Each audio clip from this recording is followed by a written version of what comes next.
Hey, remember when I suggested you should start a network? In this year, I've traveled over 20,000 miles for interviews. We've done 193 episodes.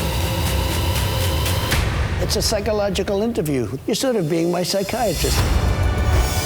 Our Merit TV family is here to talk all about the amazing stories you've covered this past year. I gotta gather these young people up and give them a father figure. I bet you some of these boys haven't seen an area without concrete and buildings ever in their life. We've got a bad one here, right? Jennifer was pregnant. She was found naked, face down, and by God, I want justice. You're very passionate about everything you do. I could actually cry right now just thinking about it. This wasn't about television. This was about this courageous man who had taken all he could take. And at that point, I knew I have to do something or this man may not be alive tomorrow. Now, you know I love everything you do. I did not know that. You said you submit to your husband. I'm not trying to start trouble. What about the lady that said I was ugly? I've dated a guy. He looks worse than you. Isn't he the cutest thing you've ever seen? 1 year later, Dr. Phil, Primetime Rewind. You do not want to miss this.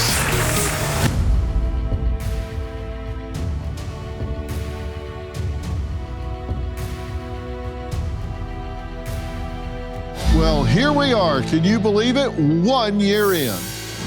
When we launched Dr. Phil's Merit TV and Dr. Phil Primetime, I told you it would be different. Raw, unfiltered, unafraid to go where the truth takes us, no matter how uncomfortable, complicated, or controversial. And over the past year, we've done just that.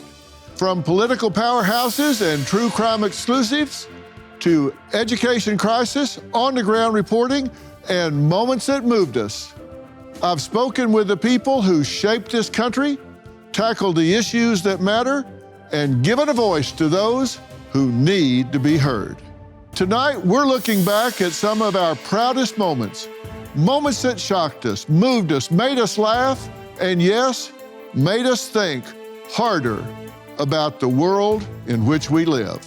This is more than just a look back. It's a celebration of you, our audience, for coming along on this incredible journey. Welcome to 1 year later, Dr. Phil Primetime Rewind. From headlines to households, from breakthrough moments to changing lives. The Innocence Project appreciates your support more than words can say. Now that mission continues.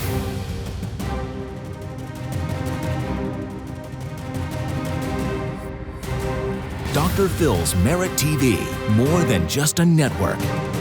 3, 2. Get my voiceover in green coming up next. A movement, a place where information meets entertainment. Let's do a little fact check. Tonight, I want to hear what you think. I'm willing to let all sides come and say what they want to say, but they got to be willing to answer hard questions. Mainstream media won't allow me on to do a live interview. My whole life changed after that day. And at the center of it all, Dr. Phil, tackling the issues that matter. Our country is going to be based on merit again. For people who care. Dr. Phil, I didn't go to the Trump rally at Madison Square Garden, but I saw you there. You know, I don't agree with everything that I saw from every Trump supporter. It doesn't stop me from caring about you. It doesn't stop me from thinking that you're a good man and a decent human being, and you care about what's in the best interest of America. Dr. Phil, you've been an invaluable supporter for me. You were one of the first people to give me airtime when I was heavily censored by everybody else. I'm very, very grateful to you. Dr. Phil's going to help spread that message, so he's a friend here today. Dr. Phil's going to show him exactly how we do this. When I watch your program, you have really received the trust. We are all Americans and we stand together.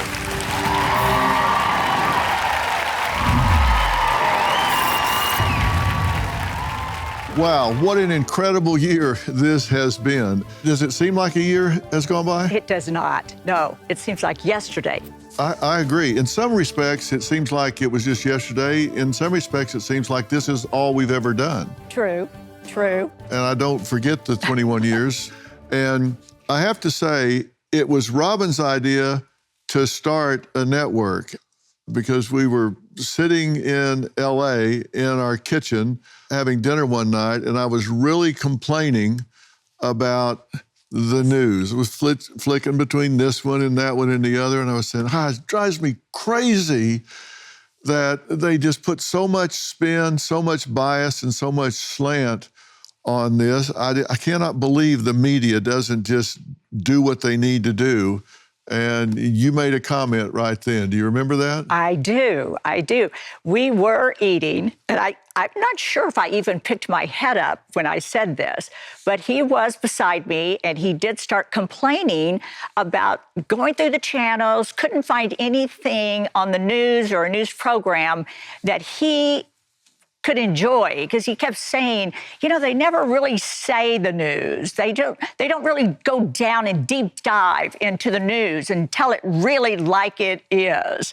And I seldom picked up my head. I don't even think I did. I just said, well, if you don't like it, why don't you do something about it? Why don't you do the news like you want to do it? Why don't you do all programs, news programs, whatever, like you know you can do it? If not you, then who?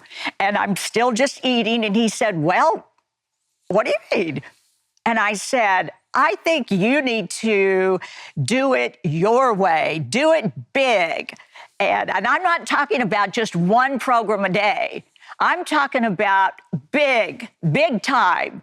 And then I looked at him and I said, go big or go home. And then I went, no, I mean, go home and go big. And he then knew exactly what I meant. When I said go home, take me home or lose me forever. Let's do this in Texas. And here we are. Yeah, and here we are. And in this year, I've traveled over 20,000 miles for interviews. We've done 193 episodes.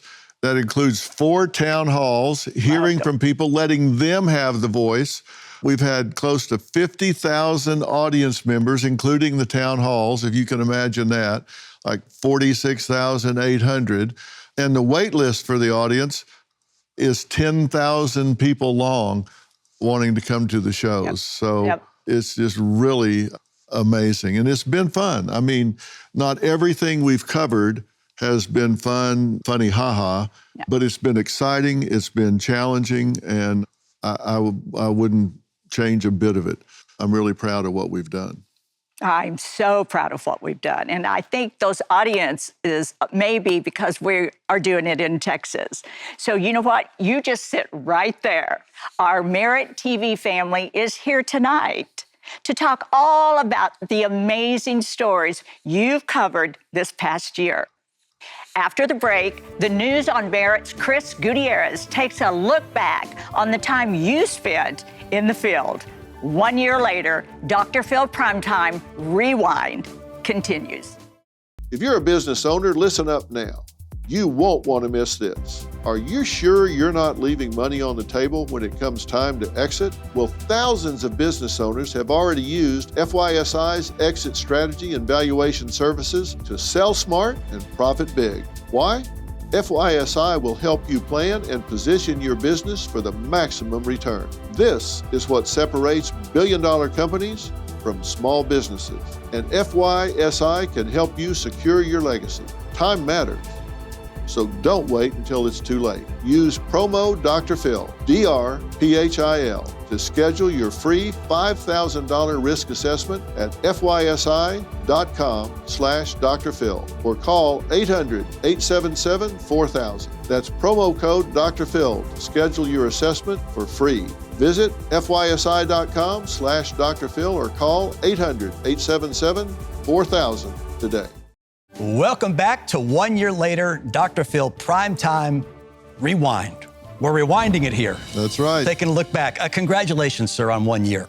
Well, congratulations to you as well for everything you're doing in the news department. Thank you. Have done and continuing to do. Well, we appreciate that. One of the things that I think our viewers really resonate with is your ability and your team's flexibility to really go where the news is happening. For example, when Hurricane Helene hit North Carolina. I want to give our viewers a look back at what happened there. Is this a 1,000-year storm? Yes, sir. They talk about the storms that happened in the early 1900s here, and this has surpassed that. When I saw that the media was not paying attention to this, and it didn't seem to me that the government was paying much attention to this, I got on the phone with my team and said, guys, we need to be paying attention to this at Merit TV. Water, food, diapers, pet food, everything that we could possibly get our hands on. And I loaded my plane up with it floor to ceiling, and we took off and came here. And we started connecting with different organizations, Samaritan's Purse, for example. We want to inspire people to react. We want them to donate, send money, get in action. We want people to start moving on this. Food, water, power. We're trying to get to these in the most hard-hit, remote, isolated areas. People have lost everything. We still don't have power or water, and we made up for a long time, but our house is okay. You got the roof still intact, and so you're dry and...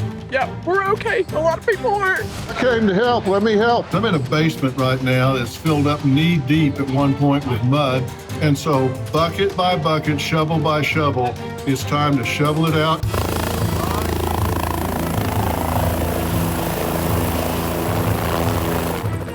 First phase was going to be search and recovery. Okay, and then what's the second phase? We're following backup with every homeowner that we touched. Okay. And making sure that those that stayed in place and didn't evacuate are still okay and don't have any needs. And then we'll just continue that. The mission's going to start changing, and it'll focus more on sustainability and long term. So generators and heaters are a big thing. Generators and heaters are going to be an extended mission. Absolutely. Yeah. You know, you get out in other parts of the country where life's normal, and they forget about what's happening back in here. Those communities are cut off. You can't get to them by road or rail. The only way you get in is by helicopter. I called Elon Musk and got hundreds and hundreds of these Starlinks to spread out among so y'all can communicate. The government ain't even been here. We haven't seen FEMA, we haven't seen National Guard. We're using our helicopters, coordinating with his team and Dr. Phil to get access to more Starlinks in order to get out to these communities. We've distributed over 1,000 of them so far, and we're going to keep spreading them out till we're just everywhere. It's really important, and people don't ask for help here, so it's really hard. Oh, you have to. We can't. We have to know what you need. We were driving down this gravel road, and this wonderful lady flagged us down. I need a generator. If I had a generator, I can stay at home. Why don't we get you one? Look here, we got a generator for you right here. Thank you. Yeah, we'll get her going. We actually had one with us in our caravan, so we're already got her hooked up to a generator. She just had heart surgery, and she's here by herself. She's fallen. She's got a mark on her forehead here. But she went from just being so forlorn to being so uplifted and laughing, and I'm just so glad we stopped, so glad she flagged us down. I love it, this just started right up. Thank you so much. Who could forget Sue? Yeah. Boy, I tell you, she was something else. What a wonderful woman. And you lit up her world, and not just Sue, but that entire community. Why was North Carolina so important for you? Well, the mainstream media was overlooking it. This was a 1,000-year storm. You don't have hurricanes up there, and this was in western North Carolina. And there were so many communities that were in the mountains up there that you couldn't get to by rail or road. There was no way to get in or out of there. We went in with water and food, and I got in touch with Elon Musk and his company and asked for a few hundred Starlinks, and he gave us like 500. And you had to have generators to make them work. We went in with generators and started them up and plugged these Starlinks in. It was their first contact with the outside world. And some of them, their families didn't know if they were alive. We met some ladies that were days, some minutes from delivering babies, and there were no doctors. Some people had to be airlifted out for surgeries and procedures. This is America. Yeah. And these people were completely isolated, completely cut off. You know, the thing that you said when you were there that really resonated with me is they didn't care how I voted. I don't care how they voted. Neighbors didn't ask about political affiliations. What was the most inspirational thing that you saw? You know, this was America at its best, Chris. It absolutely was, because there were neighbors whose houses were flooded up to the ceiling. While it was drying, they were down at a neighbor's house helping shovel mud out of a basement. And we're talking mud, not like we think about mud, we're talking mud 9 feet deep. Wow. In a house. And it was so interesting, people that didn't know each other, that now you would think they had gone to high school together. You'd think they had known each other all their lives. They were sharing water, they were sharing food, they were sharing labor, they were helping each other, sleeping on pallets together. It truly was America at its best. You know, you spent a lot of time this past year at our southern border as well. In fact, at one point, you and I met down there because you wanted to see firsthand, hey, what's really going on? Let's take a look back now. Hello, sir. Good to see you. Great to see you as well. We ought to get you out of it and hit some trafficking areas. You can clearly see the people carrying backpacks with camouflage clothes. All right, we're on Smuggler's Highway, and they have stopped a load vehicle, which is a car carrying illegals. Human trafficking here. There are Border Patrols who spend their entire shift literally tracking footprints. And they'll walk across and they'll see someone's footprints and they'll circle it and they'll track it. Here's the problem, Dr. Phil. People will come in and you think they're wearing shoes. It's a hoof print, right? So they're always trying to disguise their footprints to keep the Border Patrol, to keep DPS off the mark. Tom Homan is a straight shooter, a no-nonsense guy who's dedicated his life to law enforcement. Let's give a warm welcome to the new border czar, Tom Homan.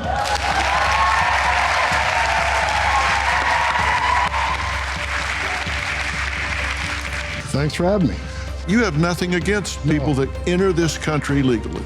Absolutely not. This country is built on immigrants. I'm not anti-immigrant. I'm anti-illegal immigration. Day one, we're going to be looking for these public safety threats, arresting them, detaining them, and deporting them. There's 3 top priorities, all starting on day one. Secure the border, deportation operation, find those 300,000 children. This is about a nation of laws, and we're enforcing those laws, and we're doing it in a humane fashion. It's not going to be like army tanks going down the cities and looking for people different than us and do this massive neighborhood sweeps. And if anybody presses that to happen, I'll quit. This has nothing to do with skin color, or this has to do with you broke the law and came into this country illegally, and we have a responsibility. You guys are one of the first press ever to be in this room. We have 1,200 cameras. So these are hidden inside the terrain? Yes. You see 6 guys carrying backpacks. What happens? So once we get a hit, we deploy our own border team. John, how many illegal immigrants have come across your property? Border Patrol's got 500,000. I like to say it shocks me, but it doesn't. The problem is that the critics don't ever come down here to come tour the areas and see what you have come now twice to see in the last several months. We're under attack here, and they need to know that. And thank you for putting that out. Power deport, sex offender, dealing with children. So walking the streets of Chicago. Are you a citizen? My mother's a citizen. Your mother's a citizen? Yes. But you're not? Nope. Look, Dr. Phil. Yeah? How do you know me? No, I seen Dr. Phil, on TV. Yeah? Yeah. You've been charged with sex crimes with children? Not really. Not really? Let's take them in, process and lock them up. You had very rare exclusive access with Tom Homan as his ICE agents fanned across the city of Chicago, right? And what you saw and what you brought to our viewers in real time is the fact that these were very targeted raids. They knew who they were going after. You were in the command center, right? You saw the files on these folks. I did, and I'll tell you what was impressive. This was a multi-agency operation with the FBI, ICE, Homeland Security, ATF, and DEA. The cooperation and coordination was incredible. And we show up at like 5 o'clock in the morning, and it's cold. Oh my gosh, it's cold. But everybody was there, and the morale among these men and women was so inspirational. And they had one objective in mind, and that is to get the worst first. They wanted to get dangerous criminals off the street. All of this stuff that you're hearing about in the legacy media is just absolute misdirection. They're not sweeping neighborhoods. They're going in a very targeted way. They've got files on these people that they've had under surveillance for weeks. They've got rap sheets, 10, 12 pages long, violent criminals, pedophiles, child rapists, traffickers, gun runners, drug runners. They're going in after specific individuals and taking them out. Now, if they go into an apartment where they are and there are 6 people in there with them, they're going to run them and see who they are, but they're going in after very targeted individuals. It's not what you're hearing. You've done so much this past year. Have you taken the time to look back at your calendar and think, holy smokes? Yeah, we've traveled a lot of miles. You really have. In fact, you were crisscrossing America on a bus. You even got in a horse and buggy to talk to real Americans who are facing real issues. I want to show you this videotape real quick. We have packed up the Merit TV bus and headed to Pennsylvania. Why? Because people in the state could be the deciding factor for who's the next president of the United States. How's the economy here? Grocery prices, food prices, everything's up. So what makes you ready for a change? Cost of food, gas, cost of living. Yeah, so how do y'all feel about all the focus on Pennsylvania for this election? I think every election is very important. Haven't missed an election voting for over 40 years. Really? I think this is a critical election, and Pennsylvania certainly is in the center of it. We have friends, we have family who think differently, and you just have to find a way to respect each other. I mean, we're a diverse nation, and this is our process, right? There's a lot of Amish voting. Yeah, that's what I heard, and they usually don't vote, right? There's a lot of them coming out this year. There's a lot of attention to this part of the country right now with this presidential election, isn't it? Oh, yeah, it sure is. Yeah. Do the Amish people vote? Too many of them don't. What do you think about Donald Trump and Kamala Harris? You know, Trump is the man we need in there. We've had him in there for 4 years, and he's done a great job in there. Yeah. What advice do you have for a house that is politically divided? I'm a Democrat and he is a Republican. Yeah. Do you guys talk about it? We argue about it. Does this create friction between you two? I never thought it would matter until this election, I think, yeah. I mean, we still love each other, but yeah, it matters to us. Well, you heard what she said. She said, we still love each other, but. But means forget what I just said. Now I'm going to tell you what I really think. I think you should get out and make an informed vote. That night, election night, was such a big moment for this network, was it not? It was, and you were the star. I mean, you held that whole thing together that whole night and kept it going and kept everything reporting in a coherent way. And I think we outshined everybody that night, if I do say so myself, in no small part because of your leadership on the news floor. Well, I appreciate that. I want to just take a minute to say thank you for not only investing in what you're doing here, but we've got a team now assembled in our nation's capital, in D.C., because all the news right now is coming out of D.C. So when we come back, we're going to check in with our Lindsay Keith, our political director. She's going to join the conversation as Dr. Phil Primetime Rewind continues right after this. Let's cut to the chase. Your savings could be in serious trouble. When Elon Musk is out here warning us to brace for temporary hardship, you might want to listen. I trust Preserve Gold to safeguard my accounts, and I urge you to do the same. They're the only precious metals company I recommend. Are you going to sit back and hope for the best or take control of your financial future? Text Dr. Phil to 50505 to get your free precious metals guide from Preserve Gold.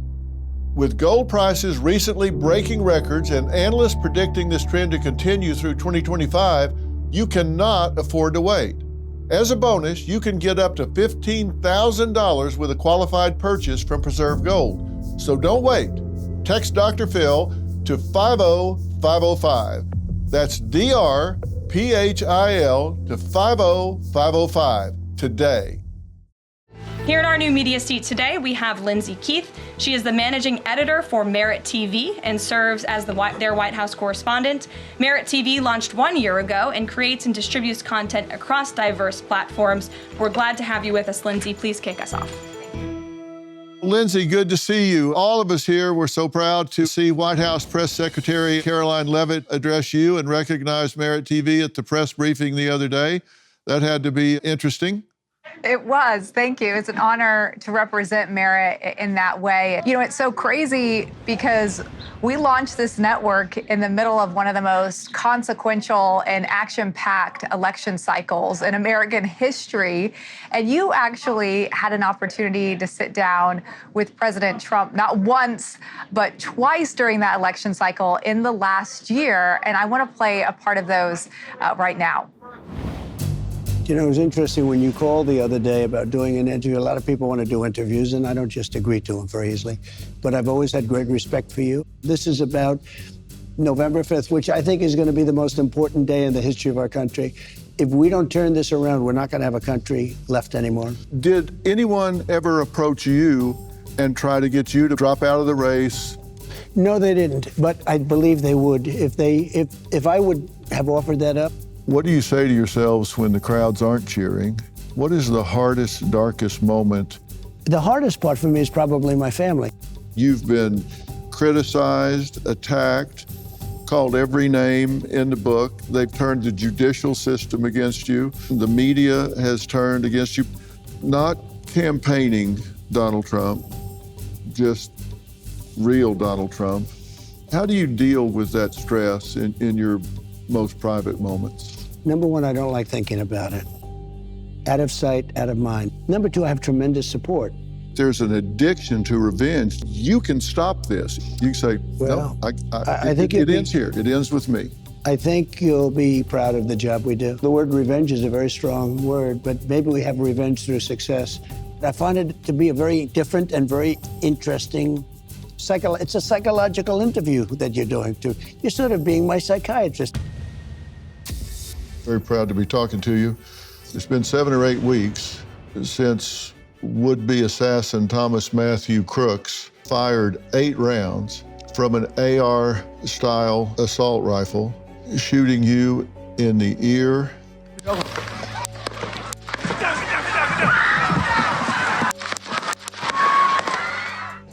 Experts said, frankly, you shouldn't be here right now. The kill shot was almost a certainty.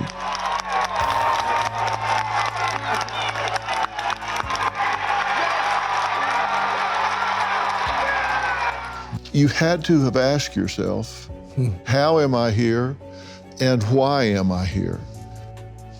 It's a very hard one to answer. I mean, the only thing I can think is that God loves our country and he thinks we're going to bring our country back. He wants to bring it back.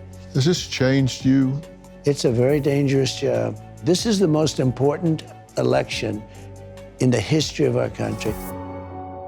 So, Dr. Phil, it really seems like the two of you hit it off and had quite a connection there. Well, I really think I have a good rapport with President Trump, and he seems to be very transparent with me and willing to talk about pretty much anything. He never puts any guardrails up and is willing to talk about things from, I think, a different point of view than he talks about with other people that he sits down with. And I think America enjoys seeing him in a different light when we sit down and talk. You actually gave him some advice during those interviews.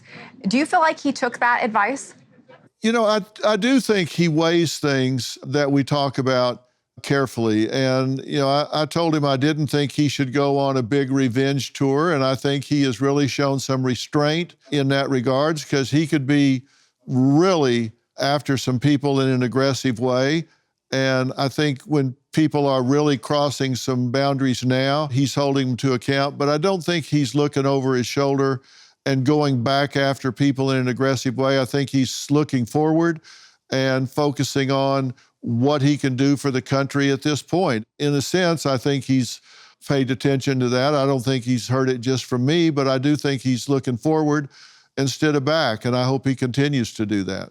Something else that was quite big, you were able to land an interview with Robert F. Kennedy Jr. Right after he made the announcement in Arizona. You flew down there that he was going to withdraw from the presidential race and endorse President Trump. That wasn't your first interview with him, but that was quite an important moment on the campaign trail, and I want to play some of those. RFK Jr. aims to do what no third-party candidate has ever done: win the presidency. Will we have another Kennedy in the White House? Historically, third-party candidates are not successful. So are you the exception? Can you win? I wouldn't be running if I didn't think I could win. All the polls that show me in a two-way race against President Biden show me beating him in a landslide. Your family has not endorsed your presidential candidacy. Your siblings, Rory, Carrie, Kathleen, Joseph, said the decision of our brother Bobby to run as a third-party candidate against Joe Biden is dangerous to our country. Did you know that was coming? I have a big family, Dr. Phil, something like 105 cousins, and a lot of them are supporting me. The mainstream media doesn't cover you the way you want to be covered. And one of my challenges in this election is that the mainstream media won't allow me on to do an interview. Robert, thank you for sitting down and talking to me. This has been a really pivotal day. You've suspended your campaign. How difficult was this decision? It was difficult, but ultimately, it was clear to me that because of the media censorship, because I was not going to be allowed on a debating stage, that I didn't really have a path to victory. President Trump really surprised me by saying that he wanted his legacy to end the chronic disease epidemic in this country. What does it mean to make America healthy again, and what does this encompass? What has to happen? When I was a kid, we were the healthiest country in the world. We had the most revered healthcare system. Today, we have the worst healthcare. We have the most expensive. We've had an increase in chronic disease. That's not normal. Other nations don't have anything like that.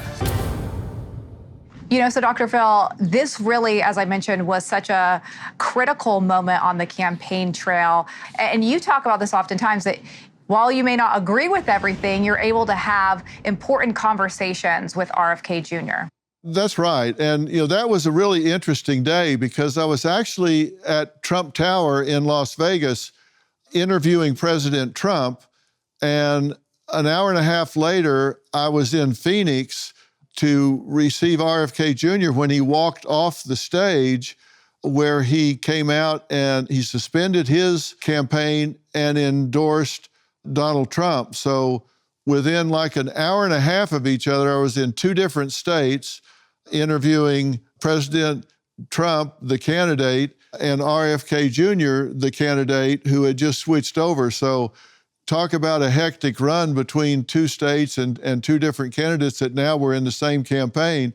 So we were running fast, but I thought it was important to get there and be the first interview with RFK Jr. when he walked off of that stage to ask him what it was that he heard from Donald Trump to feel good about throwing in with him. And did he get the commitments he needed to stay the course on what he thought was important about making America healthy again? And I think that everything that he was promised at that time seems to be true so far. So I think he made the right decision. Yeah, it was so awesome to see you have those important conversations. You know, but it wasn't just President Trump and RFK Jr. You also spoke to so many other politicians and notable figures in just the last year. Let's play some of those. You have had an amazingly interesting and diverse career, have you not? I was elected to the Hawaii State House when I was 21. I was the youngest woman ever elected in the country. People have been critical of Trump having a relationship with dictators. Do you think that's a good thing or a bad thing? As our commander-in-chief, I would want that person to go and have a good rapport, to be able to pick up the phone and call Putin, call Kim Jong-un, call any leader in the world to advocate for our interests. You pivoted to run for president. What made you make that decision? I think that American dream isn't going to exist for our kids and their generation unless we actually step up and do something about it. By the time you got to the Iowa caucus, support was really waning. What happened? So by the time of the first debate, I was at the center of that debate stage. I was the principal topic of attack from all directions. I've spent about 10 years as a prosecutor, but about 24 years as a defense attorney in LA County. What do you think resonated most out of the messaging that you were delivering with the city? I think safety is the crossover issue. You got to look at each case individually. The individual defendant, the crime committed, the impact on the victim, to determine who the true threats are to our public safety and need to be behind bars. Enjoyed your shows forever, particularly now, and big admirer. A little personal goal for me, that I leave this country better than I found it, for my children, my grandchildren. There was a time when you clearly were one of the most beloved figures in American politics. And then in recent years, you're under indictment, you're being criticized. There's a tremendous conflict about me. I'm going underground with Mayor Eric Adams to find out what's happening beneath New York City. There's nothing that is humane about walking past people who are living this way. See how fast? See how you can turn? We went out yesterday and walked in the subway system. We need to get people into what we call safe haven housing so they can get round-the-clock care. You're mayor of the biggest city in the United States. You've been able to really fight the battle against crime. I inherited a city where we were looking at a 40% increase in crime. And I'm really pleased of what the NYPD was able to accomplish. Valentine and Fordham, let's go. Make it right. Okay, make it right. Guys, whoever's in the front, let's get to that location now. You fellas in here quickly, what you got here? For pursuit, I tossed the bag. So just canvassing. They definitely gotta find the bag that he threw, which is probably gonna be a gun in the bag. This is our joint operations center. It's the heartbeat of New York City in terms of what we look at, screens, Times Square. We really mobilize every agency in the city. Port Authority cops, Amtrak cops. We monitor all airspace in New York City. So if a plane gets low, it would alert us that there's a plane that's low flying. So this is where all the operation, the meat and potatoes is at One Police Plaza. You've actually become good friends with NYPD Chief of Department John Chell there. Talk a little bit about that and the importance of that relationship. Well, I'm a very strong advocate for law enforcement nationwide. It's very important to me. I think we're a nation of laws, and the NYPD is the biggest police department in the country, if not the world.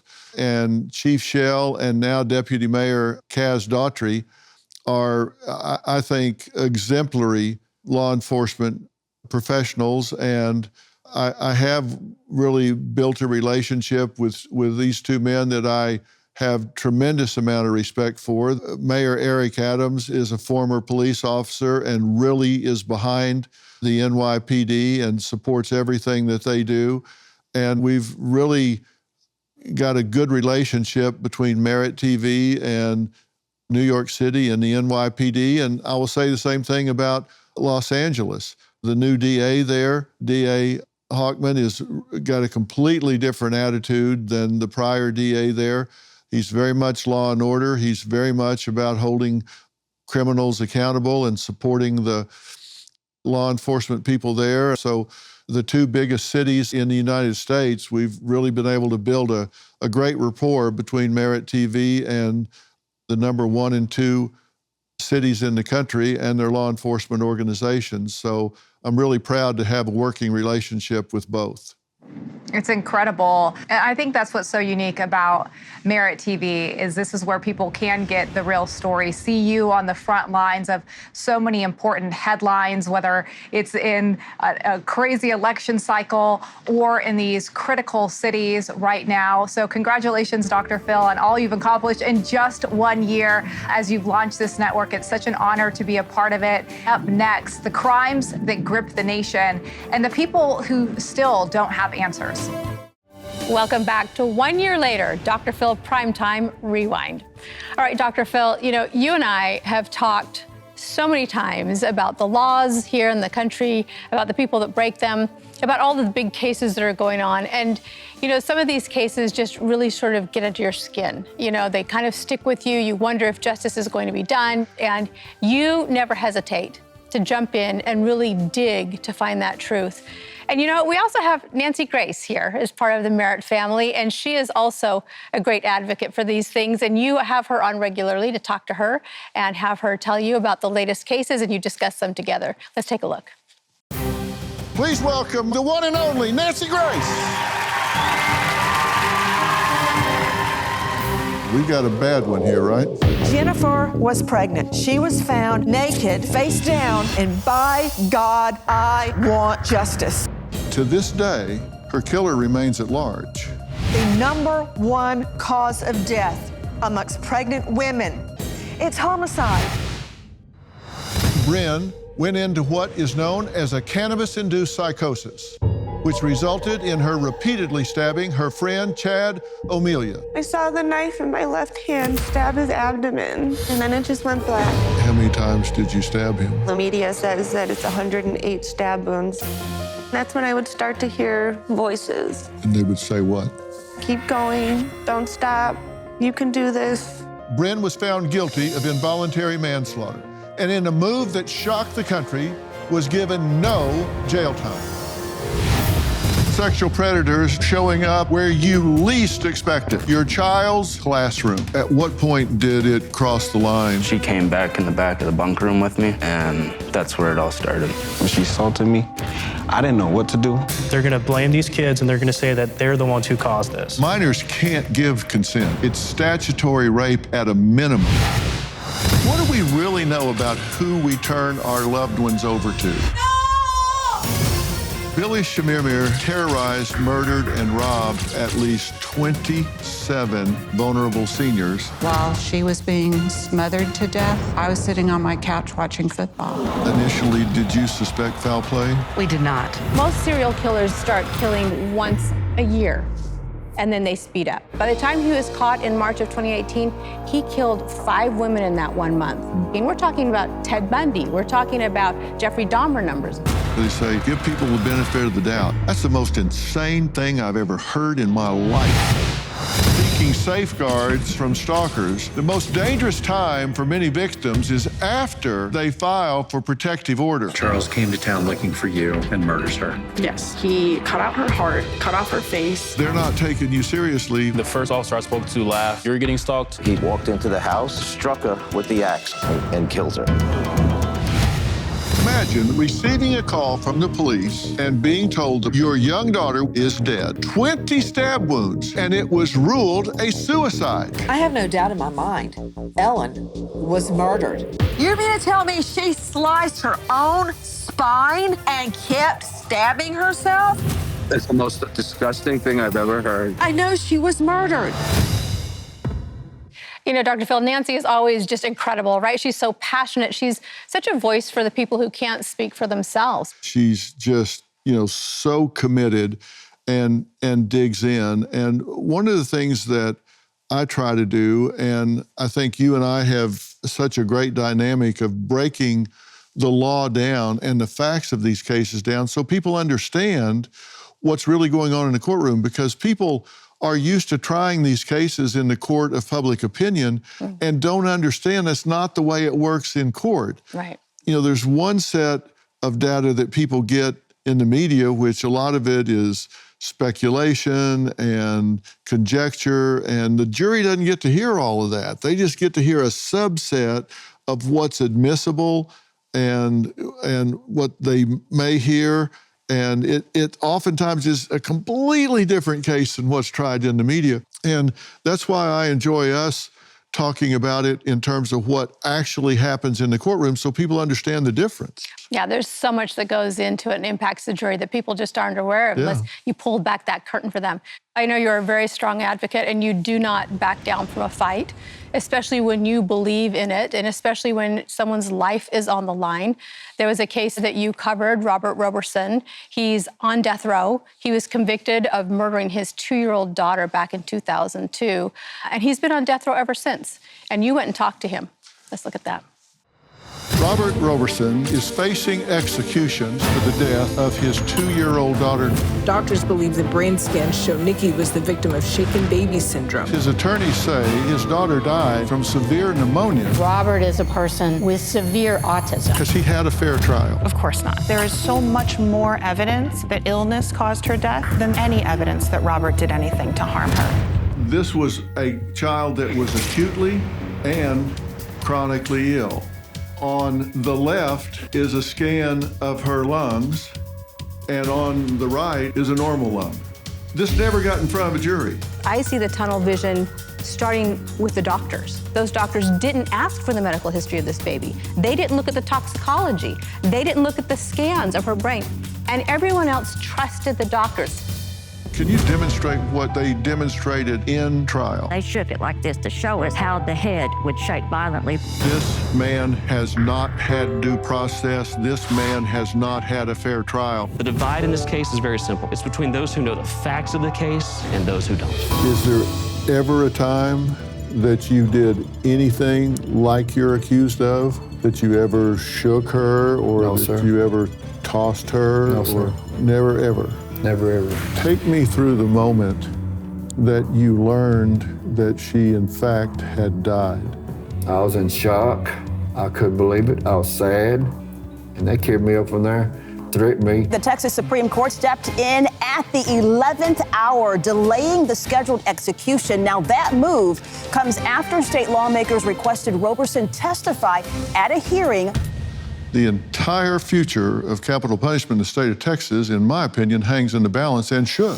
Well, I have to look you in the eye and ask you straight up. Yes, sir. Did you in any way injure that little girl intentionally or otherwise? No, sir, because I'm not guilty. You know, Dr. Phil, you said that you don't know if he's guilty or not, but you do know that he deserves a new trial. If you put two buttons in front of me and I had to push whether he injured this child or he didn't injure this child, I would push the button, no, he did not injure this child. But if you ask me, do I know that he didn't? In all honesty, I would have to say, no, I don't know that he didn't. What I do know is that he has not had due process. What I do know for absolute certain is that he has not had a fair trial. He had an execution date. He did. And I watched you jump into this case, and I saw how much research you did, digging into the trial transcript, talking to his lawyers, talking to his family members, talking to, everyone that you could on this case. And then you went and talked to him in person. That execution date was literally stopped within an hour of the execution itself. And then you went to the capital of Texas to testify about this case. And it was clear that you really took every committee member back with the depth and the details that you knew in this case, because you really cared about this case. I did care about this case because, if people ask you sometimes, why do you spend so much time and effort and money on these sort of things? And, the answer is, if not me, then who? And Robert is not the only person that I've had the privilege to fight for.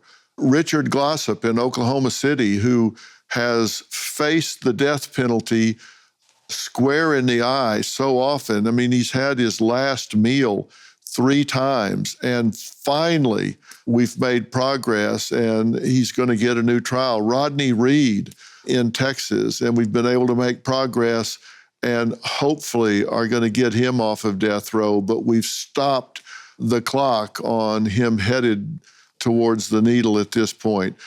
John Kinsell, who is in for life, and his supposed victim has recanted across her entire life, facing potential perjury charges in jail herself, and has never wavered since she has said this didn't happen. After being pressured by the DA, we're fighting and fighting and fighting for these people, along with the Innocence Project and Jason Flom, who is so dedicated to helping these people. I'm just very passionate about those that don't have a voice for themselves. Well, I really appreciate the dedication, the commitment, and all of the time that you put into these cases. For decades, you have fought to protect children and keep them safe. And on Dr. Phil Primetime, it's been no different. Stay with us. 1 year later, Dr. Phil Primetime Rewind continues after this. Welcome back to 1 year later, Dr. Phil Primetime Rewind. I've been so impacted by how passionate you are about school shooters. You did a special about it, and you covered it on Dr. Phil Primetime so beautifully. If your child commits a crime, you may do the time. My client had no knowledge that his son had access to a firearm. They bought it for him. I don't know that there were red flags. Do you think the son had mental issues? He did shoot up the school. My parents won't listen. It's causing me to shoot up the blank in school. We've got a kid that's crying out for help and nobody is responding. Those parents willfully allowed this. They could have stopped it. I think that 3 groups need to be held accountable: the shooter, the parents, and the school. I know your pain and loss will never go away. I am sorry for your loss as a result of what my son did. If you could change what happened, would you? Oh, absolutely. I wish he would have killed us instead. Metro Police! People don't believe they're gonna die. Shots fired at Santana High School. Students are running for cover. There is no way that my son would have done something like this. What in the world happened?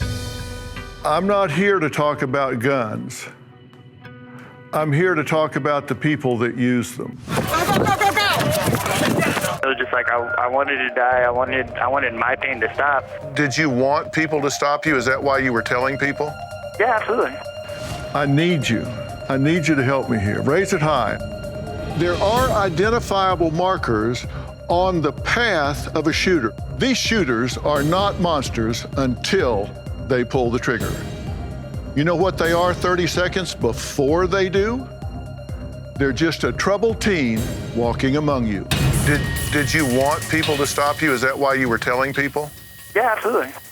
Sadly, school shooters sometimes walk among us and have become an all too painful reality in our society. School shooters are identifiable. We have the knowledge, we know the signs, and we can get them help before they pick up that weapon.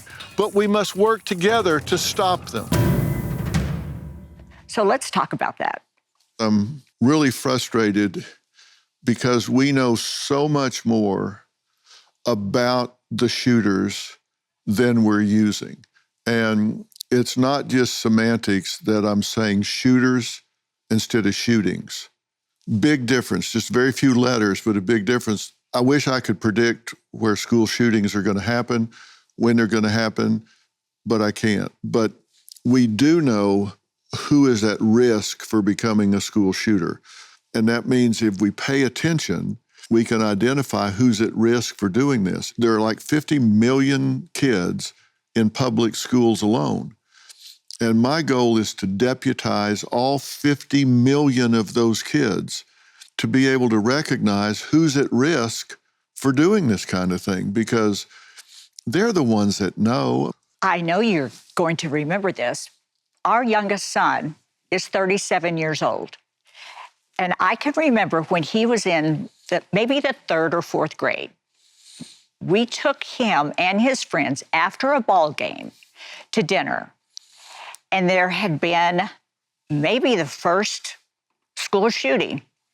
And we sat there with them at that dinner and we asked them at the time, who would be the person you would think would be this school shooter that just happened in the school? And they all said the same name.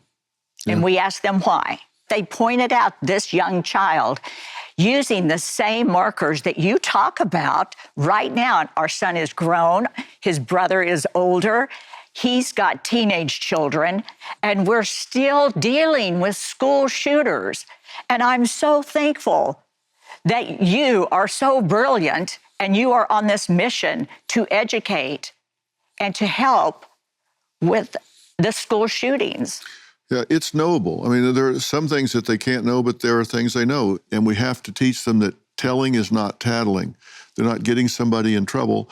It's just a completely different mindset. They're getting them help because these are violent suicides, most of these shooters. So they're saving their life and those of those kids that are around them. So it's really, really different. And sadly, these aren't the only risks kids are facing in this day and time. The world is changing. Let's take a look at some of the other risks these kids are facing. America, we have a problem. Our virtual borders are being breached, and our children are under attack. Sextortion killed my son. From the time Gavin was contacted by his sextortionist till he took his own life was how long? 1 hour and 40 minutes. 1 hour and 40 minutes. That's how deadly a game we're playing here. They're attacking our children. That's exactly why I'm doing this show. That's exactly why Merit Street Media is here, and that's to save lives. Since I was like 15, started dealing with some depression and social anxiety, and my main outlet for that started out as smoking weed. Tragically, he did take his own life. You believe that marijuana was the reason. I know marijuana was the reason that our son died. He was in cannabis-induced psychosis. This is an out-of-control, predatory addiction for profit. Thousands of children whose lives are bettered by their cannabis use. You are destroying the lives, and it's got to stop. This is a very powerful substance now, and with that comes a dark side. Two mothers say their teen daughters will never be the same after their beatdown by the same bully actually went viral. I don't know your daughter. I don't know your daughter. I just know mine. And I know she's not some... She's my daughter's monster. Bullies beat his son to death. Some of them are going to spend the rest of their lives in the penitentiary. You need to make a decision how you're going to spend the rest of yours. Some call it hippie crack. Teens call it whippets or buzz bombs. I'm talking about nitrous oxide. It was an addiction unlike anything else I had had before. I really didn't think that it was that dangerous because you could get it like anywhere. You wound up paralyzed from the waist down. Your body is literally dying. All of your nerves are dying. A deadly crisis sweeping across America. Her 4-year-old daughter somehow ingested fentanyl. She was my only child. That's equal to 302 million deadly overdoses in the United States. That's almost everybody in the United States.